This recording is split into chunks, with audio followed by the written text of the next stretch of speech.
नमस्कार दोस्तों। DGP sir जो है अपना बयान दे चुके हैं। अब इसमें बहुत सारे स्टूडेंट जो परेशान हैं, बहुत सारे छात्र थोड़ा सा खुशी भी मना रहे हैं। अब सर जो तो बयान दे चुके हैं, अभी तक पूरी जांच नहीं हुई, लेकिन अब कोर्ट का क्या काम है, ठीक है, क्योंकि डीजीपी साहब का तो बयान आ चुका है।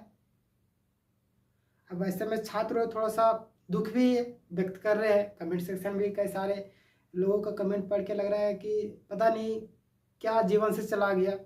बिल्कुल सही बात है। जीएसएस सीजीएल एक एग्ज़ाम नहीं, वो आने वाला फ्यूचर डिसाइड करेगा और एक इमोशन है। 8-8 साल से लोगों का एक एग्ज़ाम क्लियर नहीं हुआ है, बताइए। एक पूरी तरीके से बोलते हैं अटैच हो जाना है उस चीज़ से। छात्र लोग पूरी तरीके से अटैच हो गए। बहुत सारे जो सीआरडी की तरफ से जो बयान आया था, इसमें बातें की गई थी कि आप लोगों ने जब फोटो खींचा, ठीक है, क्वेश्चन और आंसर का फोटो खींचा, तो आप लोगों ने उस व्यक्ति का फोटो क्यों नहीं खींचा। अब सीआरडी यहाँ स्पष्ट रूप से कहना चाह रही है कि अगर आपके घर में चोरी हो रहा है तो आप लोग ही उसकी जांच कीजिए, हम उसको जांच क्यों करेंगे। ठीक, मान लीजिए यहाँ पे देखिए, मेरा यहाँ पे किसी को विरोध या किसी चीज़ का हमें मतलब नहीं, ठीक है, हमें किसी से ना किसी से दुख है ना किसी से खुशी है, ठीक है। सीआरडी अपना जिस तरीके से जांच करती है उस तरीके से वो जांच की। अब उनका रिपोर्ट किस तरीके से पता नहीं किस टाइप का जांच होता है, लेकिन जिस तरीके से भी होता है, अगर मान लिया जाए एक स्टूडेंट है, ठीक है, वो जाके एफआईआर दर्ज करवाया है और बोला ये प्रूफ है, मतलब एग्जाम से पहले क्वेश्चन कोई व्यक्ति क्वेश्चन आंसर लिख रहा था, ठीक है, कल एग्जाम था, आज ही लिख रहा था। अब ये है, मैंने आने वाले जो भी एग्जाम था 22 तारीख, 21 तारीख को फोटो वगैरह लिया गया है, 22 तारीख वाला एग्जाम से यानी क्वेश्चन पेपर और आंसर मिलाया गया तो उस पेपर में मिल गया। अब सीआरडी को दिया गया था, सीआरडी क्या बोलती है कि आपने उस व्यक्ति का फोटो क्यों नहीं खींचा, ठीक है। अब देखिए वो व्यक्ति, अब इस चीज़ का जांच करना तो सीआरडी का काम ना है कि आप लोगों ने, ठीक है, आप लोग प्रूफ दे दिए, अब हम लोग उस चीज़ का छानबीन करेंगे कि क्या मान लिया जाए अगर क्वेश्चन पेपर लीक नहीं होता तो क्या क्वेश्चन और आंसर बाहर आता, क्या क्वेश्चन आंसर के हाथ पर है या अपने आप ऑटोमेटिक बाहर चला जाता है, नहीं ना। एक वस्तु है, वस्तु के हाथ पर, यानी स्पष्ट रूप से यहाँ पे बोलना है कि आप लोग ही जांच कीजिए, हमारा काम क्या, हम लोग खारिज करेंगे, ठीक है, आप लोग बताइए तब ना हम लोग सारी चीज़ करेंगे। तो सारी चीज़ तो बता रहे हैं। अब जो हमारे शिक्षक की टीम है, जो छात्रों की टीम है, जो लोग है इस मतलब कि जैसे सीजीएल को लेकर अग्रणी भूमिका निभा रहे हैं, वो आगे हैं हर एक चीज़ों में। और यहाँ पे स्पष्ट रूप से सर ये बता भी दिए कि एक गैंग काम कर रहा है। गैंग तो छोड़िए, नाम ले लिए, एग्जाम फाइटर नाम लिए, और कई सारे लोगों का भी बता रहे थे, लेकिन एग्जाम फाइटर आप सभी जानते हैं कि कुणाल सर का है, ठीक है, उनका यूट्यूब चैनल है जिनसे वो कोचिंग संस्था वगैरह चलाते हैं।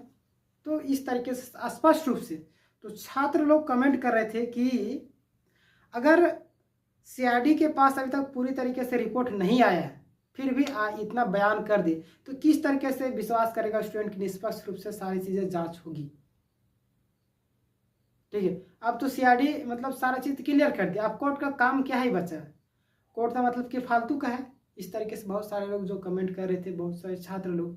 तो देखिए बात यह है ना कि सीआरडी जो है अपना जितना प्रूफ उनको मिला था, ठीक है, जिस तरीके से सारी चीज़ें दी गई उस हिसाब से, जो हमें तो लगता है कि जो 5 मोबाइल फ़ोन गया उनका तो रिपोर्ट अभी तक आया ही नहीं, हमें क्या सभी को लग रहा है। लेकिन जो रिपोर्ट गया था जिसमें व्हाट्सएप नंबर और ईमेल आईडी जो जारी किया गया था सीआरडी की तरफ से, उनमें जो प्रूफ दिया गया बाद में, ठीक है, बाद में जो प्रूफ दिया उन प्रूफों के बदौलत सर बता रहे हैं जैसे कि एग्ज़ाम आपका धांधली नहीं हुई एग्ज़ाम में, ठीक है। बहुत सारे छात्र ऐसे भी बता रहे थे कि इनको माल मिल गया, यानी कि कुछ पैसे वगैरह खिला दिए गए। अब पता है, देखिए शायद ऐसा हो सकता है, संभावनाएं अब कैसे बता सकते हैं, लेकिन देखिए क्या है ना, हर एक चीज़ चलता है, ठीक है, इंसान है तो इंसान झूठ भी बोलता है, सच भी बोलता है, ठीक है। अब कुछ भी बोलता है उसमें अपना कुछ स्वार्थ भी छिपा हुआ रहता है, ठीक है। अगर मैं भी बोल रहा हूँ तो इसमें मेरा कुछ ना कुछ स्वार्थ छिपा होगा, ठीक है। कोई शिक्षक पढ़ा रहे तो कोई शिक्षक के अंदर में थोड़ा सा स्वार्थ छिपा होगा, ठीक है। बहुत सारे लोग। तो स्वार्थ कहीं ना कहीं अगर व्यक्ति कुछ ही बोल रहा है तो अपना हित कहीं ना कहीं थोड़ा सा देख के उसके बाद ही आपका हित के बारे में सोच रहा है। ठीक है, अगर शिक्षक आपको पढ़ा रहा है, शिक्षक मान लिया जाए आपको, आप ऑफलाइन कोचिंग संस्थान में पढ़ रहे हैं, ठीक है, तो वहाँ पे शिक्षक का क्या हित हो रहा है कि उनको सैलरी मिल रही है, ठीक है, उनके बच्चे आ रहे हैं उनसे, तो आपको उन सारी चीज़ों को, उनके अंदर में जितने भी ज्ञान है, जितना सारी चीज़ें वो आपको सिखा देगा। ठीक है, क्योंकि आप लोगों के द्वारा उनको बेनिफिट हो रहा है, कुछ ना कुछ इनडायरेक्टली डायरेक्टली बहुत सारी चीज़ें होती है। ठीक है, मैं भी आपको यहाँ पे बातें कर रहा हूँ तो हमें भी थोड़ा ना थोड़ा कहीं कहीं फायदा हो रहा होगा। ठीक है, इसलिए मैं बात कर रहा हूँ। लेकिन अगर मैं डेफिनेटली अगर बात करूँ, ठीक है, तो जिस तरीके से अफवाहें चल रही है और यहाँ तक गिर गए हैं कि चैनल को हैक करने तक भी लोग आ गए हैं, मतलब किस तरीके से गिराया जा सके, मतलब किस तरीके से हताश किया जा सके लोगों को, मतलब अलग तरीके से। देखिए, सरकार से लड़ना इतना आसान नहीं है।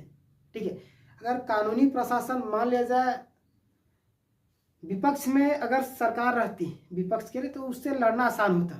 ठीक है, मान लिया जाए बहुत सारे छात्र बोलते कि 2 प्रूफ आप लोगों के द्वारा रखा गया। ठीक है, 2 प्रूफ जो आप लोग रखे हैं कहीं आप लोगों को जेल ना हो जाए। ठीक है, अगर उन शिक्षकों के स्थान पर आप अपने आप को रखिए, देखिए, ठीक है, सीआरडी भी शायद राजेश सर बता रहे थे कि सीआरडी बता रहे थे कि आप लोग सभी प्रूफ क्यों नहीं दे रहे, तो सर बता रहे थे कि आप अगर मेरे स्थान पर रहते और सरकार जो है सत्ता में है और उनके खिलाफ लड़ना हो तो क्या आप अपने बचाव में कुछ चीज़ें नहीं रखेंगे, तो अपने बचाव में वो सारी चीज़ें रखी गई है। ठीक है, मैंने पहले ही बताया था कि ब्रह्मास्त्र रखा हुआ है, बस समय आने पर प्रयोग किया जाएगा। ठीक है, अब ये तो समय ही बताएगा कि कौन सा ब्रह्मास्त्र है, और 5 तो जो गए हैं उसका रिपोर्ट आने, इनपुट आना बाकी है। ठीक है, सॉरी, आउटपुट तो गया है, हाँ सॉरी, इनपुट तो गया है, आउटपुट आना बाकी है। ठीक है, जैसे ही वहाँ से रिपोर्ट आता है, ठीक है, उस रिपोर्ट के बाद अभी तो थोड़ा मोड़ा खलबली मचा है, जैसे कि रात में जैसे डीजीपी सर का जो न्यूज़ है वो वायरल होने लगा, तुरंत सारे स्टूडेंट लगातार कमेंट करने लगे कि क्या होगा, क्या जो जेन्युइन छात्र है उनका आने वाले दिनों में जो झारखंड की तैयारी करे उन सभी स्टूडेंट का क्या होगा। ठीक है, बहुत सारे स्टूडेंट जो है बोलते हैं क्या मतलब जैसे सीजर से आने वाले दिनों में आप अभी 10th में होंगे, 12 में होंगे। ठीक है, 10th वाले तो उतना मतलब नहीं रखते, 12 में होंगे, मान लिया जाए आप अभी जैसे सीजल का फॉर्म नहीं भरे, आप आने वाले दिन तो एग्जाम की तैयारी करेंगे। मान लिया जाए आज जो जैसे सीजीएल है, इतना सारा कुछ होने के बावजूद अगर कुछ निष्कर्ष नहीं निकलता है, ठीक है, तो आने वाले दिनों में आप देख लीजिएगा हमारे आने वाली जितनी भी पीढ़ी है, ठीक है, शायद बहुत मुश्किल हो जाएगा सरकारी नौकरी लेना। ठीक है, तो इन सारी चीज़ों पर अभी हम लोग को बातें करना है। और रही बात कोर्ट का, तो कोर्ट अपने हिसाब से देखती है। ठीक है, और सारा जो भी बयान है, सारी चीज़ें अब हमारे वकील साहब भी जवाब देंगे आप कोर्ट में कि क्या ये जो दिए गए हैं जो आउटपुट आया सीआरडी की तरफ से, छात्र लोग थोड़ा सा बरगला, मतलब कि बहुत सारे टीचर लोग और छात्र लोग भी बता रहे थे कि छात्रों को गुमराह करने की कोशिश किया जा रहा है। ठीक है, मतलब सारा तंत्र मिला हुआ है इस चीज़ को, मतलब कि साबित करने में कि एग्जाम में धांधली नहीं हुआ है। ठीक है, और कुछ ऐसे जो है जो निस्वार्थ भाव से सेवा कर रहे हैं और लगे हुए हैं कि अगर कहीं ना कहीं क्वेश्चन पेपर बाहर हुआ है और उसका जो क्वेश्चन है एग्जाम वाले क्वेश्चन से मिल रहा है, तो इसका मतलब धांधली हुआ है। ठीक है, आप भी अपने आप से सोचिए, आपको क्या लगता है कि धांधली हुआ है कि नहीं लगा हुआ है, आप कमेंट में बताइएगा। आपके कमेंट से बहुत सारी चीज़ें क्लियर होती है। ठीक है, बहुत सारे छात्र जो दिल से कमेंट करते हैं, जिनका कमेंट पढ़कर बहुत खुशी भी मिलती है, थोड़ा सा दुख भी होते हैं, क्योंकि वैसे वैसे छात्र कमेंट करते हैं ना जिनका सिलेक्शन होने वाली थी, लेकिन वो अभी इन कारणों की वजह से सिलेक्शन नहीं हुआ। ठीक है, आपको क्या लगता है कि नहीं धांधली हुआ है? धांधली हुआ है, बस सब्र कीजिए 26 मार्च का। देखिए क्या होता है ना, समय एक जैसा नहीं रहता। ठीक है, कभी खुशी कभी दुखी। ठीक है, अब बकरे को काटने से पहले क्या कहता है, खिलाया पिलाया जाता है, उसी तरीके से शायद ये जो बातें चल रही है तो उसी तरीके से चल रही होगी, ठीक है। जैसे उन सभी स्टूडेंट के लिए एक बोलेंगे तो खराब लग जाएगा, ठीक है। खैर छोड़िए, आप लोग समझ गए होंगे बकरा और चारा किन के बारे में बात कर रहा हूँ। बकरे को काटने से पहले खिलाया जाता है, यानी हलाल करने से पहले। उसी तरीके से अभी खुशी का माहौल भी है, दुख का भी माहौल है। अब आने वाले 26 तारीख में सारी चीज़ें, कौन हलाल होगा कौन बकरा होगा, वो सारी चीज़ें पता चल जाएगी, ठीक है। और आपको क्या लगता है मैं किन के बारे में मतलब कि इंगित कर रहा हूँ, आप कमेंट में बता सकते हैं। और आप सबके लिए खुशखबरी है कि इस चैनल में online classes free of cost उपलब्ध कराए जा रहे हैं, इसलिए चैनल को जरूर सब्सक्राइब कर लीजिएगा, ताकि जब भी लाइव क्लासेस होंगे उसके जो नोटिफिकेशन सबसे पहले आप तक पहुंचेगी और आप लोग लाइव क्लास में जुड़ सकिएगा, ठीक है। मिलेंगे नेक्स्ट वीडियो में, तब तक के लिए धन्यवाद, अपना ख्याल रखिएगा। जय हिंद, जय भारत।